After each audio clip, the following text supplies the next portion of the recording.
always shove our messy shoes on up in here. It's a constant thing. And this is our dining area right here. It's used for pretty much everything because, you know, if you have a toddler, you're doing activities all the time, coloring, all kinds of stuff. So that gets used quite a bit. And then our couch, we went with a really nice big couch. These are actually toddler mattresses, so they're insanely comfortable. Love it. And there's storage up underneath as well.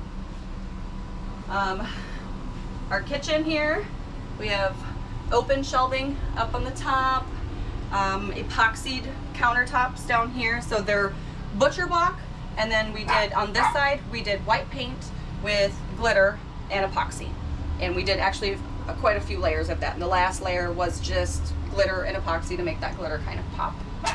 And on this side we did Kona stain on the butcher block and then epoxied over the top of it as well. Yeah. We've got a full-size stove. One of the best things about this is right here, that air fry button. Who doesn't love air fried food?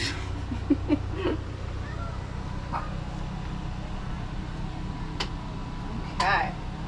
We have a walk-in pantry over here. I'm very much someone that is out of sight, out of mind. So we like to keep things visual, and I can keep inventory pretty well. Full-size fridge. We're pretty packed up for the week.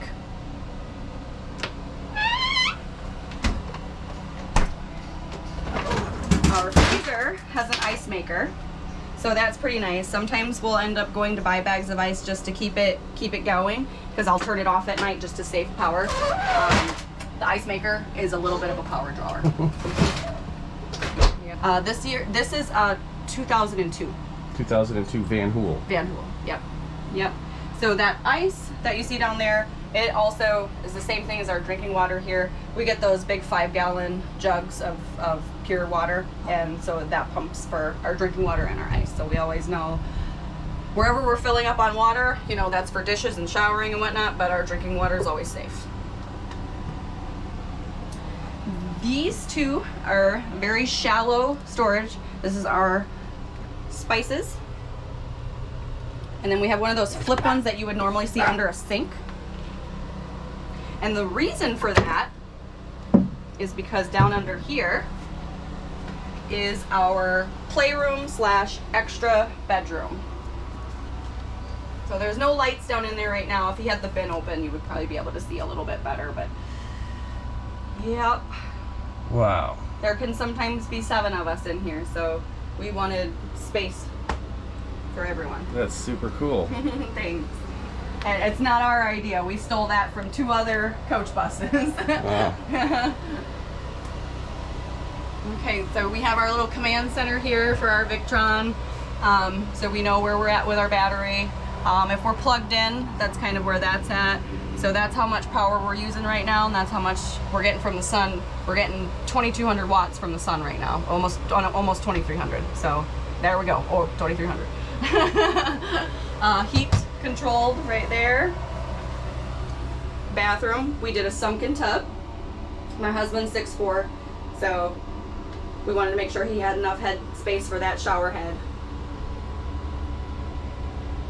Tons of storage because bathroom stuff is just never ending for all the kids and all that stuff. I really like the sunken tub. So does my husband. You would think the tub would be for the kids, but it's for my husband. And we did our sink outside in the hallway this time. The last time we did it with the school bus, we did it in the bathroom, and it was just a little too cramped where we didn't really use it all that much. So This is not your first bus build? No, this is our second bus. Second bus. Yeah, we did a schoolie first. So it was a international RE 2500 that we did the first time, and things changed with our family as far as when we were having the boys and all that stuff, and we just realized we were going to end up getting them all at the same time. Whereas before, we would kind of hot bunk where my boys would kind of switch out when we would get his boys. So now we get them all at the same time. So we need space for everybody whenever. So yeah, we have, you know, regular medicine cabinet back up in there. which basically is filled with my stuff, I guess. Funny how that works.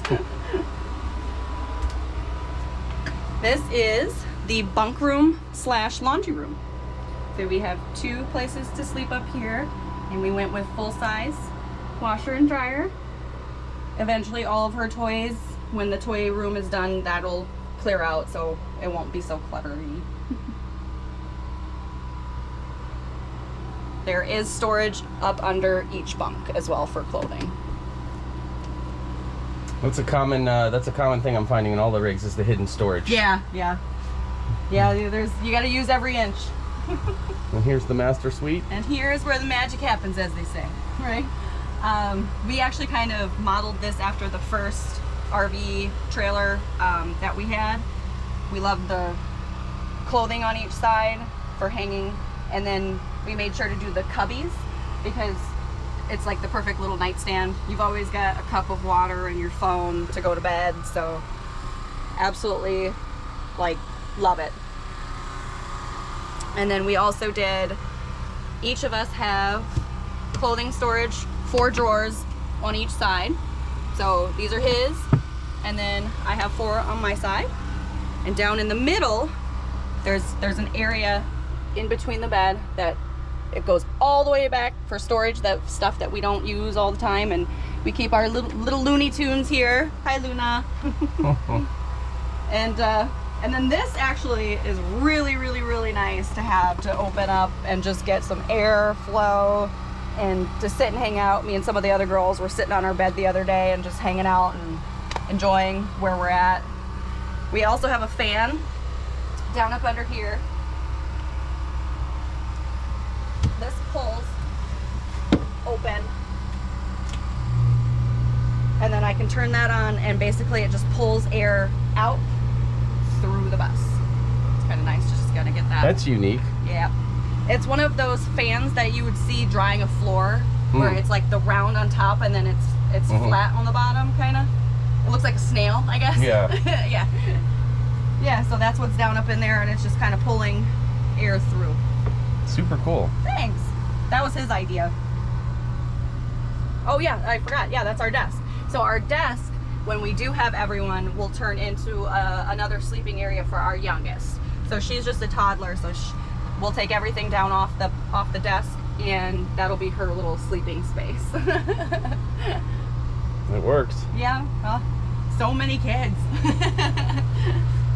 But yeah. Well, thank you for letting me tour your bus today. For sure. Thanks for coming through. Super cool build. Thank you. I know the viewers are gonna appreciate a lot of these very unique builds. Cool. Tell me, what's your favorite one so far? I mean, so many choices. I haven't been into anybody's bus since we've been here. I was in your guys' RV the other night. That was it. Like, we've been busy. All right, I'm here with Chris and his 2002 Vanhool bus, which was the talk of the town when he arrived. Just the weight alone at 60,000 pounds? It's about 50,000. About 50,000 pounds. And the sugar sand was something that we were all wanting to see, but he made it, and you gotta check this bus out. I'll show you the inside, but let's do a little tour on the outside here, the utilities he's got built into this thing. Now, I am gonna warn some of you, there is some Victron porn here. All right, so this is really the meat and potatoes as far as the electrical system and water system of the bus. On the left-hand side, we've got 2 10-gallon water jugs, or 2 5-gallon water jugs, giving us 10 gallons of drinking water. So that's a separate system that runs up to the refrigerator to make ice, as well as there's a small spigot at the sink to be able to get drinking water. Being on the road, it makes it nice to not have to worry so much about where we're getting our water from and what's being used to drink. So that isolates the drinking water from the regular. In that same panel, we've got all of our control valves to the right of that. That gives us the control over what water's going where. Shore water coming into the bus, going into the tank, anything of that sort. Above that, obviously, we have a 12-volt fuse block, so that's all my 12-volt devices. Things like pumps, lights, anything that's in the bus that is 12-volt based is all run out of that fuse block. Next to it lives the servo, which is more or less the brains of the solar and power system. Everything that we'll see here in a second plugs into the servo. The servo then communicates with everything, makes sure that all of the devices are doing what they're supposed to be doing. Above that, of course, we have a conventional breaker panel. So all of the fuses for all the house power and everything like that are all living in that breaker panel. So in the next bay over, we have up top, we have 2 large solar controllers on each side. Those come down from the panels on the roof. Each one of those solar controllers pulls about 2,000, just a hair over 2,000 watts of power, and runs it down into the battery bank. So that's 4,000 watts, a little bit better than 4,000 watts of house solar. The controller that's in between it is 4 small panels on the back of the bus that run into the bus batteries, just to make sure if we're out on the road or boondocking, we don't ever have to worry about going to start the bus and not having any power. We also in between, below the smallest solar controller, have a 24 volt to 12 volt converter. So that takes my battery bank power down to 12 volts. So again, used for pumps and lights and any of those things. We have twin inverters, 3,000 watts each. They're phased 180 degrees out, which means that between the 2 inverters, we can get 220 volts for the 2 tons of air conditioning the bus has. And then individually, each one of them also produces 110 volts. So conventional home power for things like crock pots, microwaves, refrigerators, anything that you would normally use in the home. Between the 2 inverters, we have what's called a buck boost. That's a DC to DC charger. So when the bus is running, the alternators put out power. That power can be captured and put into the batteries in the bus, the house batteries as well. The inverters also have chargers built into them, so I really can pull power from any one of 3 different sources. Shore power into the inverters and then down into the batteries. The buck boost would take alternator power and put it into the batteries. And then of course our normal and most utilized power source is the solar, going through the controllers and again back down into the batteries. All of the devices that run along the bottom of the bay, basically on the left, collect up all of the battery cables coming in, all the loops from the batteries. They run through the shunt in the middle. The shunt then communicates with all of the other equipment and tells it how much power is coming and going from the batteries. On the right hand side, all of the inverters, all of the solar controllers, all of the other devices tie into the distribution, and inside those units there's basically just 2 big bus bars, 2 big long, I believe they're stainless steel bars that run all the way through just to collect the positive and neutral, positive and negative, excuse me, and bring it to where it needs to be, distribute it to where it needs to go.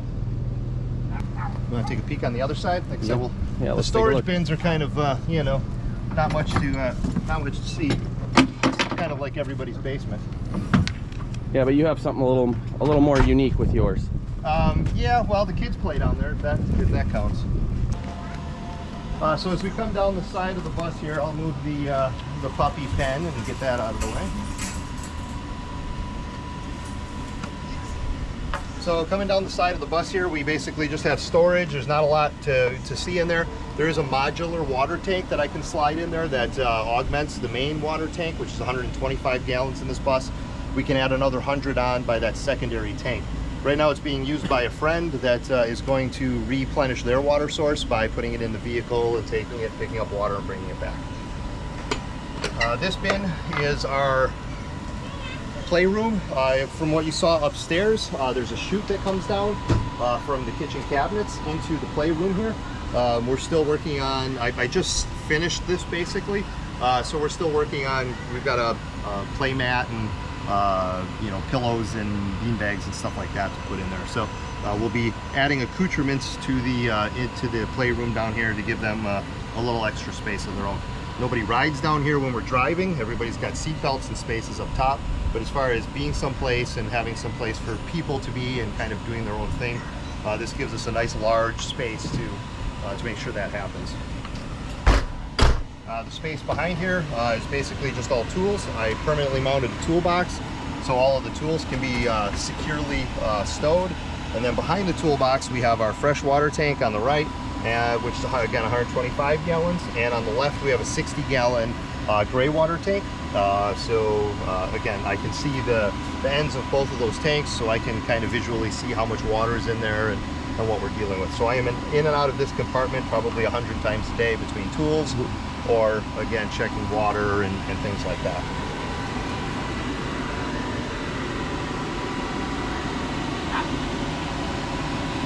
And then the last compartment here on this side is the outside of the compartment is just storage for larger tools, things like table saws, chop saws. I do a lot of carpentry work, so I have a lot of those type of things with me, air compressors.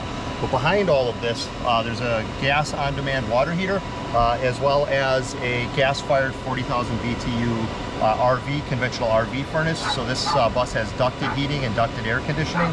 That furnace lives back there, and again, like I said, provides the heating and air conditioning up to the rest of the bus.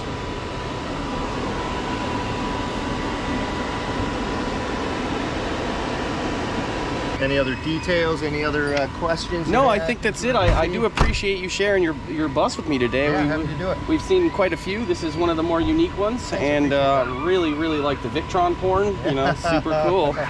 Thanks a lot. Got a little bit carried away, but you know, like I said, it's okay. You got a power plant. So. Yeah, for sure. We wanted a lot of the modern accoutrements, you know, refrigerators and things like that. So, like I said, we definitely did the power up. Yeah, I think we're gonna plug into him later. Bring a cord. Full hookups. He's got enough water.